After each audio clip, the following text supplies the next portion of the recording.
높아지셨다고요?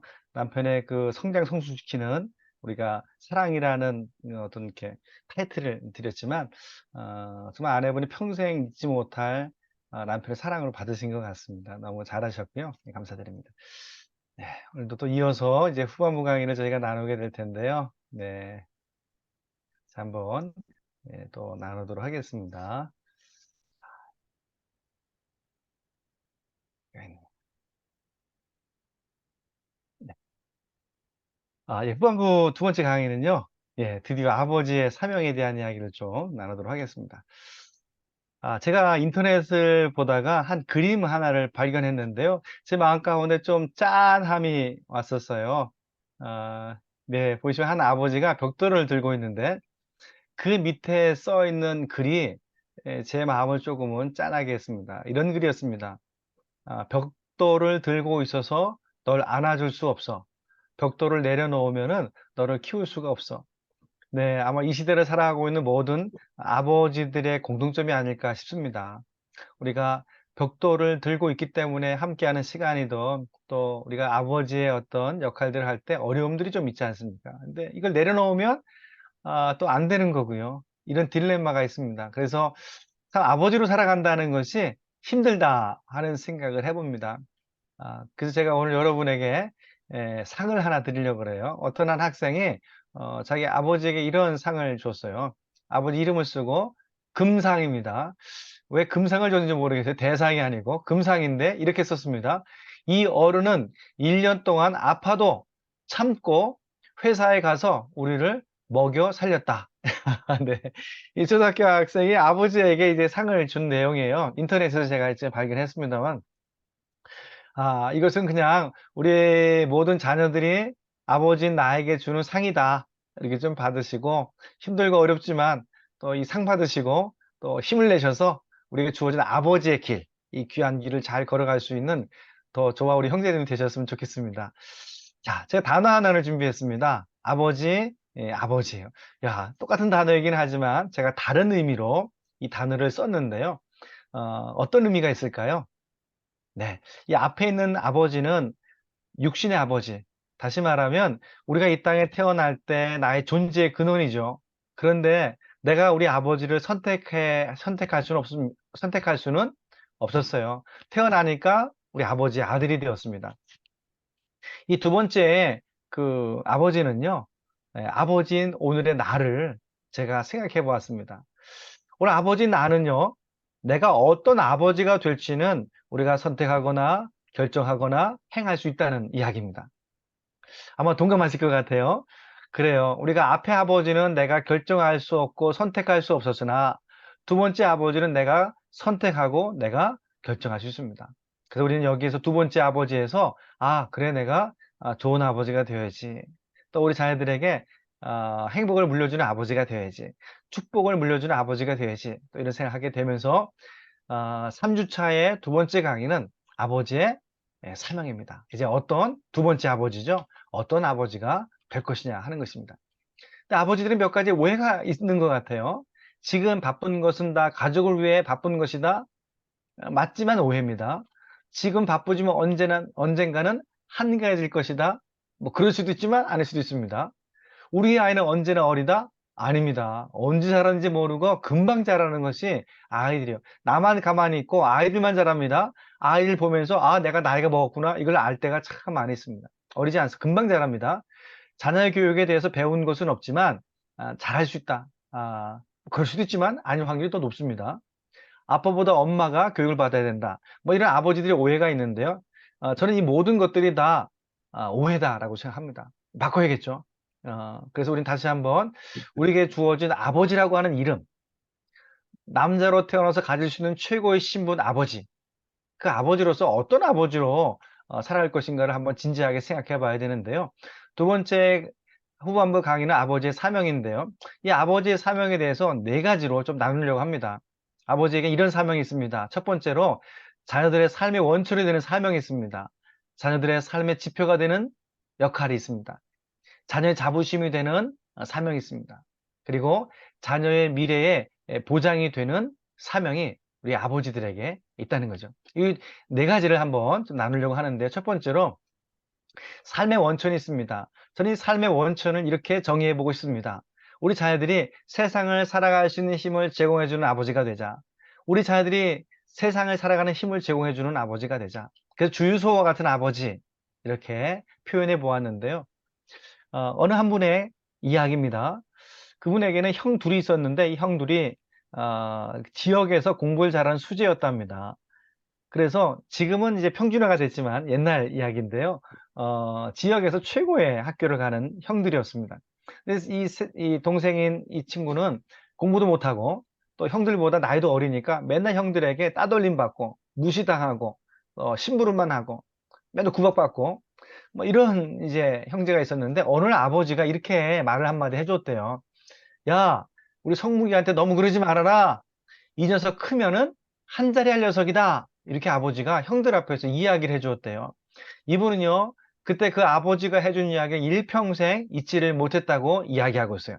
그리고 일생 동안 살아갈 수 있는 힘을 제공해 준 거죠. 다른 사람이 다 나를 인정해 주지 않아도 형들이 나를 그렇게 무시해도 누가 그래도 내 아버지가 나를 인정해 준 거잖아요. 그래서 이분이 열심히 그때부터 공부도 열심히 하고요. 열심히 인생을 살아왔습니다. 저희 이제 아버지 학교 이제 전임 이사장이었던 우리 김성묵 이사장의 이야기예요. 그분이 오늘의 이런 사회적인 영향을 끼치는 데 있어서 중요한 삶의 원동력은 아버지가 인정해 준 것. 아버지가 말 한마디 형들 앞에서 이렇게 해준 것. 보통 우리는 이렇게 말할 수 있거든요. 글쎄 말이다, 이 녀석 공부도 못하고 어디다 써먹어야 될지 모르겠다. 어디다 써먹어야 될지 모르겠다. 아마 그런 인생이 되었을 것 같아요. 그런데 아버지가 이 녀석 크면은 뭐 한다고요? 한 자리 할 녀석이다. 그렇게 장점을 보시고 인정해주고 격려해주니까 이분의 인생이 바뀐 겁니다. 저는 삶의 원천이라는 것은 아버지를 통하여 자녀들은 이 땅에 태어났기 때문에 아버지는 생명의 원천입니다. 근데 거기서 끝나는 것이 아니라 우리 자녀가 인생을 어떤 힘들고 어려운 일이 만난다 할지라도 그 세상을 맞서서 잘 살아갈 수 있도록 해주는 그 어떤 방법들이 이 아버지의 삶의 원천이라고 생각을 합니다. 정말로 아버지의 말 한마디가, 아버지 격려 한마디가 인생을 바꿀 수 있습니다. 저는 그런 생각을 해봅니다. 저희 아이들이 인생을 살아가면서 어려운 일이 없길 바라요. 그러나 우리 자녀들도 우리가 경험하듯이 인생을 살아가다 보면 어려운 일이 반드시 있거든요. 그때 누구를 찾을 것인가? 누가 진심으로 조언을 해주고 누가 진심으로 더 많은 경험을 통해서 그 문제에 대한 좋은 해결책이나 방안을 이야기해 줄 수 있을까? 저는 아버지라고 생각합니다. 우리 자녀들이 인생에서 어려울 때마다 아버지에게 전화를 하는 거죠. 아버지, 제가 좀 회사에서 이런 어려운 문제가 있습니다. 관계에 어려움이 있습니다. 또 이런 어려운 문제를 만났습니다. 아버지 어떻게 하면 좋을까요? 그리고 만약에 우리 아이들이 아버지 나에게 전화했다는 것은 무슨 의미입니까? 내가 지금 우리 자녀들에게 삶의 원천으로 살아왔다는 이야기고 지금도 그 사명을 감당할 수 있다는 이야기라고 저는 생각을 합니다. 저는 저희 꿈도 있고요. 우리 형제님들도 그러한 일들이 일어났으면 좋겠습니다. 우리 자녀들이 가장 인정하고 또 의지하고 또 나를 도와줄 수 있는 분. 내가 아버지만 생각해보면 아버지 의논하러만 가면 아버지에겐 답이 있다. 완벽한 해답은 없어도요. 또 아버지는 나를 다 이해해준다, 용납해준다, 그리고 항상 나를 격려해준다. 그런 아버지가 자녀들이 세상을 살아갈 수 있는 힘을 제공해주는 것 같아요. 여기에는 인정해주는 것, 칭찬해주는 것, 격려해주는 것, 실수한 것은요, 용납이 좀 되어져야 돼요. 실수한 것이 용납이 되어지지 않으면 그다음부터는 아버지의 관계가 상당히 어려워지더라고요. 용납입니다. 자, 첫 번째로는요, 아버지는 사명이 있습니다. 어떤 사명이요? 생명의 원천이 되자. 세상을 살아갈 수 있는 힘을 제공해 주자. 두 번째로는요, 삶의 지표가 되는 사명이 있습니다. 이 삶의 지표는요, 생명의 원천이 되는 사명을 주유소 같은 아버지가 되자. 그래서 계속 기름 넣어서 세상을 살아가게 하자. 의미라면, 삶의 지표는 나침판과 같은 아버지입니다. 삶의 방향을 보여주는 아버지죠. 어느 한 분이 거울을 보면서 이렇게 한번 이야기했답니다. 아버지, 그렇게 멀리 가지는 못하셨군요. 아니, 거울에 비친 것은 자기지만 자기 모습 속에 그대로 담겨져 있는 아버지를 보는 것이죠. 그래서 아버지, 멀리 가지는 못하셨군요. 아버지가 내 안에 녹아져 있는 겁니다. 우리가 첫 번째 시간 아버지 영향에 대한 이야기도 그런 이야기입니다만 여러분, 그 아버지라고 하는 것은 우리의 삶에 있어서요, 정말 큰 영향력, 삶의 지표가 되는 것이죠. 그래서 우리 아버지가 어떤 아버지가 되느냐, 어떤 아버지의 모습을 물려주느냐는 우리 자녀들이 어떤 삶의 방향으로 걸어갈지를 보여주는 아버지가 될 수 있습니다. 그래서 아버지는 어떤 면에서 보게 되면 좋은 나침반이 되자. 어, 아버지가요, 긍정적으로 말하시거나 긍정적으로 생각하시는 분들은 이게 표현되거든요. 그럼 자녀들은요, 세상을 바라볼 때 아버지를 통해서 세상을 긍정적으로 바라보고요, 또 밝게 바라봅니다. 아버지가 집에 들어와서 세상은 다 썩어 빠졌고, 정치인들은 다 나쁜 놈들이고, 막 부정적인 이야기를 하면 아이들은 아버지를 통해 세상을 경험하게 되죠. 아버지를 통해 세상을 바라보게 되는데 그것은 세상은 나쁜 곳인 거죠. 그래서 아버지들이 긍정적으로 우리 자녀들을 세상을 향해서 나갈 수 있도록 아버지들의 삶을 통해서 방향을 줄 때 우리 아이들이 나중에 이렇게 거울을 보면서 이렇게 말하는 거죠. 아버지 그렇게 멀리 가지 못하셨군요. 이 이야기가 부정적인 이야기가 아니라 내 삶에 가장 좋은 영향을 끼쳐서 내 삶에 그대로 녹아있어 내가 지금 어, 승리하는 삶, 뭐 좋은 삶이라니까요. 평안한 삶을 살아갈 수 있는 원동력이 바로 내 아버지 때문이다. 내 아버지가 보여준 삶과 또 가치를 통해서 내가 지금 세상을 살아가고 있다. 이런 고백을 했으면 좋겠습니다. 자녀들은요, 말로 배우지 않는다고 이야기하지 않습니까? 자녀들은 아버지의 등을 보고 배운대요. 또, 우리 아버지들이요, 중요한 삶의 지표가 된다는 것은 이렇게 저렇게 라고 하는 것이 아니라 스스로 방향을 찾고 본인이 결정하고 그 방향을 나아갈 수 있도록 도와주는 것입니다. 삶의 지표가 되는 것인데요. 제가 아주 오래된, 정말 오래된 영상인데, 영상 하나를 제가 한번 준비한 게 있거든요. 잠시 보시고 바로 이어서 강의하도록 하겠습니다. 너무 잘했어. 좋아, 재밌어, 재밌어, 게임 재밌어. 혜수야. 즐기라고. 재밌다. 재밌지. 아, 형, 너 지금 여기서 공격하고 있잖아. 일로 와봐, 리나야, 언준아. 지금 잘하는데 드리블이 너무 많어. 여기 지금 희민이나 원준이가 지금 비어있거든, 이렇게. 센터링 해주던가 아니면 안으로 들어가서 패스해주라 했잖아. 안 그러면 슈팅. 그지? 있어. Fantastic start. What did we do well then? Pass him. Passing was fantastic. I nearly scored. Was. That's right. Sit down for me. I scored. Right. Listen. When Hugo gets the ball, where do you think we should go to receive it from him? Space. Space, but where? Where's the space normally? I know. Wings and Let's go then, chaps. me here. Listen. Turn one. 네. 이거 잘 보셨습니까? 저 음성이 좀 작아요. 아주 오래된 영상인데, 뭐, 오래된 영상이지만, 참, 영상이 좋다 해서 제가 이 영상을 좀 선택을 했는데요. 내용이 뭐죠? 한 코치는, 저는 이걸 나쁘게 표현하고 싶지는 않습니다. 부분적인 이야기인데요. 이렇게, 저렇게, 일로 공을 보내야지, 이렇게, 넌 이렇게 하고, 넌 이렇게 하고, 이렇게 계속 지시를 해요. 나쁜 거 아닙니다. 지시를 하고 있어요. 계속. 그런데 이 영국 감독은 코치는 어떻게 하죠? 계속 질문을 던져요. 야, 공이 오면 우리가 어디로 해야죠? 공간이요. 공간이 어디죠? 윙이요. 계속 자기들이 생각을 하게 하고 자기들이 결정을 하게 하고 그렇게 하도록 도와주고 있어요. 저는 그래서 아버지들이 삶의 지표가 된다는 것은 어떤 면에서 보면 코치가 되자. 근데 이 코치는 지시하는 코치가 아니라 그 스스로 잘 해 나갈 수 있도록 방향을 알려주는 코치가 되자. 그것이 아버지들의 삶의 지표가 되는 사명이 아닐까 싶습니다. 물론 제가 이렇게 강의하지만 제가 그럼 그렇게만 살아왔느냐 그러면 저도 그렇지는 않습니다. 솔직히 지시하고 명령하고 때로는 잘 안 따르면 화내고 그 다음에 아이고 미안하다라고 이야기하면서 수없이 많은 시행착오를 겪어왔고 지금도 마찬가지일 것 같아요. 그러나 계속 제가 인지하고 있는 것이 있습니다. 그것은 내가 삶의 지표가 되어야 할 텐데 하는 언행에 대한 문제들 조심하려고 노력하고 있고요. 또 우리 자녀들에게 어떤 내가 지시하고 이렇게 해라고 하는 것이 아니라 스스로에게 물어보고 협의하고 스스로 결정하고 그 결정한 것들에 대해서는 존중하고 그래 노력하고 있습니다. 삶의 지표가 되는 사명이고 세 번째로는 자녀의 자부심이 되는 사명입니다. 이 자녀의 자부심을 자녀의 모델이 되는 아버지, 친구 같은 아버지 이렇게 한번 정해봤습니다. 아마 여기 계신 우리 지원자 형제님들이나 우리 또 섬기시는 분들도 똑같은 마음이 있을 거예요. 우리 아이들에게 친구 같은 아버지가 되었으면 좋겠다. 다 바라고 소망하는 것인데요. 이 친구 같은 아버지가 되어줬을 때 자녀들은요, 자부심을 느낀대요. 그러니까 자녀들이 어디에서 자부심을 느끼느냐라고 했을 때, 이 아버지와 친밀한 관계 안에 있을 때, 자부심이 생겨난대요. 앞서 제가 전반부 강의에서 부부가 친밀한 관계 안에 있을 때 안정감, 그다음에 자신감, 가치감, 뭐 자존감 이런 게 있다고 말씀드렸는데요. 아버지와의 관계가 좋으면 이 자녀들은 항상 어떤 자부심이 되는 거예요.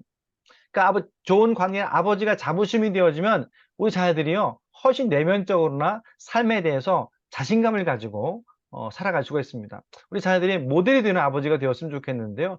저는 자부심이 되는 아버지에서 이렇게 한번 좀 말씀드리고 싶어요. 좋은 경험, 좋은 추억을 물려주자. 좋은 경험. 아버지와 함께 했던 좋은 경험. 아버지와 함께 했던 좋은 추억. 저는 이제 앞서 좀 잠시 말씀드렸는데, 뭐 자세하게 시간이 한계가 있으니까요. 저희 아버님이 이제 20년 전에 돌아가셨지만, 정말 저는 너무너무 지금도 그립고, 가장 존경하는 분이 저의 이제 아버지로 고백하게 되었어요. 그런데 저희 아버님이 술을 너무나 많이 좋아하셔가지고, 이제 우리 얘기하면 이렇게 휴일이 되면 항상 술에 취해 계셨어요. 제 아버지는. 그러니까 아버지를 경험한다는 것, 아버지가 우리를 데리고 뭐 어디 놀이공원을 가거나, 뭐 어디 뭐 야구를 하거나, 축구를 하거나, 뭐 이런 경험이 없는 거예요. 그러니까 아버지와 함께 했던 이러한 어떤 추억들이 저에게 너무 없는데, 오늘 갑자기 제 아버님께서 목욕탕에 가셨다가 쓰러지신 거예요. 그리고 갑자기 돌아가셨어요. 갑자기. 그때가 저희 아버님이 65세셨거든요. 그러고 나서 장례를 치렀습니다. 장례를 치르는데 너무 기가 막힌 거예요. 아버지를 떠올리는데 아버지와 함께 했던 경험, 아버지와 함께 했던 추억이 별로 없는 거예요. 너무 속상한 마음이 있는 거예요. 우리 형제님들은 어떠신지 모르겠는데 너무 안타깝더라고요. 제 아버님이 갑자기 돌아가셔서 안타깝지만 아버지를 떠올리면 그때 아버지 이런 추억이 있었지, 이런 경험이 있었지, 아버지 그때 이렇게 나에게 말해 주었지, 아빠와 이런 일을 했었지.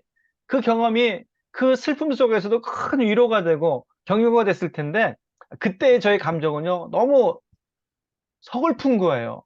아니 아버님이 돌아가 장례를 치르는데 아버지에 대한 기억이 없는 거예요. 하나도 없다는 건 아니지만 너무너무 속상한 거예요. 그래서 아버지의 사명은 자녀들에게 좋은 경험, 좋은 추억을 물려주는 것이구나. 그때 자녀들은 자부심이 생겨나게 되어지면 훨씬 더 자식이 가지고 있는 능력보다도 더 성공적인 삶을 살아갈 수 있습니다. 그런 면에서 볼 때 아버지들이 자부심이 되자. 아, 예. 마지막으로 네 번째로는요, 신앙의 유산을 물려주는 것. 이것이 이 미래 보장이 되는 사명입니다. 자, 아버지에게 삶의 원천이 되자는 말씀 드렸습니다. 삶의 원천이 되자. 세상을 살아갈 힘을 제공해 주자는 거죠. 두 번째로 삶의 지표가 되자. 지표가 되자. 그리고 삶의 자부심이 되자. 마지막 미래의 보장이 되자. 저는 이 미래의 보장을요, 신앙의 유산을 물려주는 것으로 오늘 좀 정의를 좀 해보고 싶어요. 오늘 계신 분들이 제가 오늘 처음 만나게 돼서 자세히는 모르지만 종교적인 배경도 다 다르실 거니까요. 혹시라도 다른 종교가 계신다면 좀 이해하고 좀 들어주시고, 기독교는 저렇구나. 또 기독교에서는 저런 가치가 있구나. 뭐 좀 이해하는 수준에서 좀 들어주시면 좀 오해가 없을 것 같습니다. 그래서 제가 양해를 좀 구하고 이 부분을 좀 다루도록 하겠습니다. 아버지에게는요, 하나님께서 주신 네 가지의 특별한 권세가 있는데 축복권과 말씀권과 훈육권과 신앙 전수권 이 네 가지를 행해야 할 그러한 특별한 책임을 아버지들에게 하나님이 주셨다고 우리는 성경에서 이야기하고 있습니다. 그래서 아버지 영성이 있는데요. 아버지가 도대체 어떤 존재냐, 가정에서 어떤 역할을 해야 되느냐. 제가 말씀드렸듯이 제 아버지의 교제에 있듯이 자녀들의 삶의 원천이 되고 지표가 되고 자부심이 되지만 또 하나 아버지 중요한 사명이 뭐냐? 그것은 가정에서 하나님을 대신해서 그 대신하는 역할을 하고 가정에서 하나님 아버지를 경험시켜주는 아버지가 되자. 신앙의 영역, 믿음의 영역입니다만, 이것이 아버지들의 귀한 사명이다. 이것은 영적 사명이다. 이렇게 말씀드릴 수 있습니다만, 아버지가 누구냐? 예, 아버지는요, 하나님 아버지 말하듯이 같은 이름을 써서 하나님을 대신하는 존재로 하나님 보내주셨어요. 아버지 역할이죠. 그래서 하나님이 주신 사명 감당하고 하나님 아버지를 경험시켜 주는 역할이 있습니다. 그래서 두 가지, 하나님의 대리자다 아버지는 또 하나님이 경험시켜주는 아버지가 되자. 그러면 이 자녀들의 미래 보장이 되어지는 신앙을 유산을 물려주는 이 사명 속에서 축복권이 있습니다. 아버지가 주신 축복권이고요. 하나님의 축복의 방법입니다. 성경에서는 이렇게 이야기합니다. 아버지가 자녀를 축복하면 하나님이 그 아버지의 축복 기도를 들으시고 그 자녀를 축복해 주신다는 겁니다. 반드시 하나님께서는 축복해 주신다는 거예요. 한번 이렇게 신앙적 영역이 아닐지라도 이렇게 한번 생각해 보겠습니다. 아버지 내가 우리 자녀를 축복해 주지 않는다면 누가 우리의 자녀를 축복해 줄 수 있겠습니까? 여러분의 자녀를 누가 진심으로 축복해 줄 수 있을까요? 제가 볼 때는 별로 없어요. 아버지는 내가 해야 할 일입니다. 내게 주신 가장 중요한 사명이에요. 반드시 아버지는 자녀를 축복하는 존재. 그래서 하나님이 우리 자녀들을 축복하도록 하는 사명이 아버지들에게 있습니다. 그래서 축복 기도를 하는 것이고, 저는 이제 벌써 22년 전에 아버지 학교를 했습니다. 오래전에 했는데, 그때 저도 신앙이 있지만 우리 아이들에게 뭐 축복 기도해주고 이런 생각조차도 못했습니다. 그런데 아버지 학교 오니까 숙제를 내주시는 거예요. 축복 기도하는 숙제. 깜짝 놀랐어요. 아니, 내가 이걸 전혀 몰랐고 이런 일을 해본 적도 없는 겁니다. 그때부터 저는 아버지 학교 숙제였지만 자녀들의 머리에 손을 얹고 축복하며 기도하는 일을 시작을 했습니다. 정말 열심히 했습니다. 최선을 다했습니다. 그리고 지금에 왔는데, 물론 이 축복이라는 게 다 뭐 서울대학을 가야 되고 뭐 다 잘 되고 이런 거는 또 아니잖아요. 그죠? 그런데 뒤를 돌아보면 저희 자녀들의 인생의 중요한 결정, 또 어떤 일을 행할 때마다 하나님이 정말 도와주셨어요. 어떤 고비들도 잘 해결하고, 뭐 대학 가는 것, 대학 이후에 우리 자녀들의 어떤 삶을 보게 되면 하나님이 정말 놀랍도록 함께 해주시고 축복해 주신다는 것을 저는 개인적으로 좀 경험을 하거든요. 그래서 우리 형제님들에게도 아버지들이 할 수 있는 것, 내가 내 자녀를 축복하지 않으면 누가 할 수 있습니까? 그건 아버지가 하는 겁니다. 아버지가 반드시 축복하는 것입니다. 그러면 하나님께서 들으시고 우리 자녀를 축복하신다는 거 꼭 기억하셔서 우리 형제님들이 축복하는 일을 시작하십시오. 그리고 하나님께서 여러분의 자녀를 책임지게 하시고 또 하나 축복하셔서 내가 할 수 없는 것, 아버지는 내가 할 수 없는 것을 하나님의 아버지가 해주시는 그런 은혜를 받도록 해주는 것이 축복권입니다. 두 번째로는 말씀권입니다. 요즘에는요, 세상에 기준이 없습니다. 기준이 없습니다. 옳고 그름이 딱 없습니다. 내가 옳으면 옳은 시대를 살아가지만 그것은 맞지 않습니다. 성경에서는요, 말씀은 기준입니다. 그래서 이 말씀이 기준이 되어질 때 사람들은 방황하지 않습니다. 기준이 있으니까요. 왜 방황합니까? 기준이 없으니까 방황하는 거거든요. 어머니와 아버지가 저희 경험을 말씀드렸습니다만 부러워하니까 방황하는 거예요. 아버지와 어머니가 딱 둘이서 결속해서 기준을 딱 잡아주면 자녀들은 뭐 잠시 방황할 수 있겠지만 돌아옵니다. 쉽게 돌아옵니다. 방황하지 않습니다. 말씀권도 마찬가지입니다. 하나님의 말씀은 기준입니다. 그러니까 방황하지가 않습니다. 인생의 바른 방향으로 가게 하고 삶의 변화가요, 아버지 말로 안 들어지는데 성경 말씀이 마음에 들어갈 때 삶이 바뀌어지는 경험이 있습니다. 그리고 말씀이라는 것은요, 하나님의 말씀이니까 이 말씀이 함께할 때 하나님이 동행하는 삶을 살게 됩니다. 그 아버지들이 뭘 하자고요? 예, 말씀권을 행하셨으면 좋겠습니다. 신앙이 있는 분들은 반드시 말씀권을 행사하셔야 되고, 또 신앙이 없으신 분들이라 할지라도 한번 성경을 한번 읽어보시기를 제가 권면합니다. 성경 한번 읽어보시고 그 말씀 속에서 인생의 진리들을 한번 찾으셨으면 좋겠습니다. 거기서 예수 그리스도, 예수님이 그리스도이심도 발견하셨으면 좋겠고요. 또 그 안에 있는 인생을 살아가는 지혜들도 발견했으면 좋겠습니다. 그리고 내가 발견한 지혜를 우리 자녀들에게 알려줬으면 좋겠습니다. 그래서 야, 성경 이런 이야기가 있는데 야, 이렇게 살면은 좋을 것 같다. 이것이 사람의 도리 아니겠니? 이런 일을 만났을 때는 성경에서는 이렇게 했으면 좋겠다. 이렇게 하라고 말하고 있는데 야, 이렇게 하면 정말 좋을 것 같다. 아버지는 내가 하나님의 말씀을 통해서 알게 된 것들을 통해서 우리 자녀들에게 인생의 방향도 또 어떤 결정도 판단도 할 수 있도록 도와줄 수 있는 것, 또 스스로 말씀을 통해서 우리 자녀들이 이 말씀을 통해서 인생의 바른 방향, 또 삶의 변화가 일어나고 또 하나님이 함께 하시는 은혜를 누릴 수 있도록 아버지의 사명을 감당하자는 것입니다. 에브라함 링컨은 이런 이야기를 했습니다. 성경이 없었다면 우리는 옳고 그름을 분별할 수 없었을 것입니다. 예, 훈육권입니다. 저는 훈육권을 세 가지로 말씀을 드렸는데요. 사랑하기, 인정하기, 모델 되기, 뭐 이렇게 했는데요. 이게 하나님의 방식입니다. 사랑하기라는 것은요, 조건이 붙으면서부터 사랑이 퇴색이 됩니다. 너 밥 잘 먹어야 돼. 좋은 대학 가야 돼, 좋은 직장 가야 돼. 이 조건은요, 이 사랑을 퇴색시킵니다. 사랑은 조건이 없습니다. 좋은 대학에 못 들어갈 수도 있습니다. 좋은 직장에 못 들어갈 수도 있습니다. 그러나 네가 내 아들이고 내 딸인 것으로 나는 너무 네가 자랑스럽다라고 말해주는 것, 그 진정한 사랑이죠. 아, 아버지가 나를 사랑하는구나. 조건 없이 나를 사랑하는구나. 이것을 알게 될 때요, 자녀들이 건강하게 성장해 나갈 수가 있습니다. 인정한다는 것은요, 있는 모습 그대로 인정하는 겁니다. 똑같이 기준을 세워서 너 1등 해야 돼, 2등 해야 돼. 그래야 내가 아버지에게 인정받는다? 여기서부터 수없이 많은 갈등이 생겨나고 튕겨나가게 되는 일들이 있거든요. 있는 모습 그대로 인정해 주는 거죠. 못하면 못하는 대로. 수음이 양가가 있는데 요즘엔 그렇게 뭐 성적을 내지는 않는다 그래요. 양은 양호하다.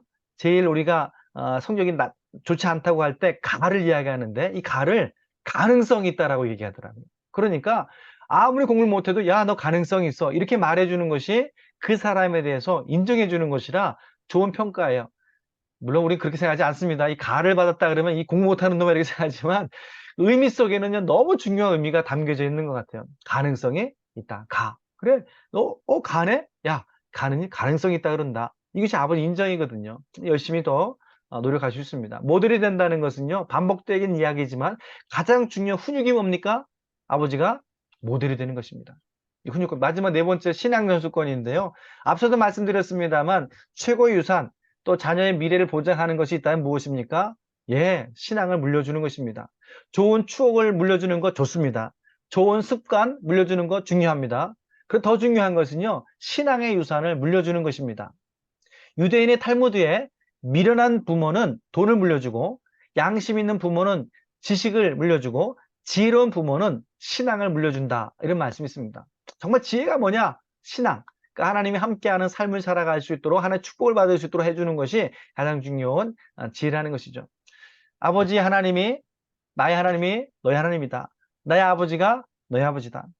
하나님은 살아계십니다. 이 살아계신 하나님께서 우리 지원하신 형제님들과 또 여러분이 경험한 그 하나님을 통해서 우리 자녀들에게 축복해주고 또 하나님의 말씀대로 양육하고 또 성경의 가치를 기준을 세워주고 그들에게 좋은 신앙 유산을 물려주면 여러분 자녀들은요, 내가 책임질 수 없습니다. 하나님이 책임져 주시는 인생을 살아가게 될 수가 있습니다. 맡기시지 않은 물건을 책임지지 않습니다.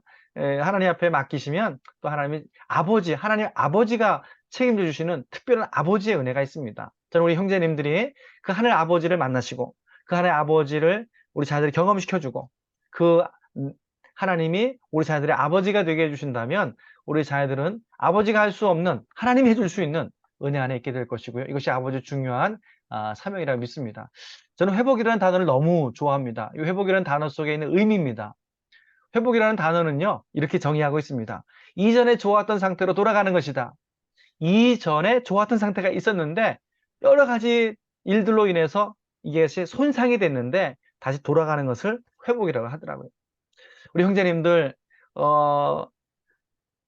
아내와의 관계 회복이 필요하신 분도 계시더라고요. 아까 첫 걸음을 잘 내딛으시고 꾸준하게 나가시면 하나님 도와주셔서 회복하게 되리라고 믿습니다.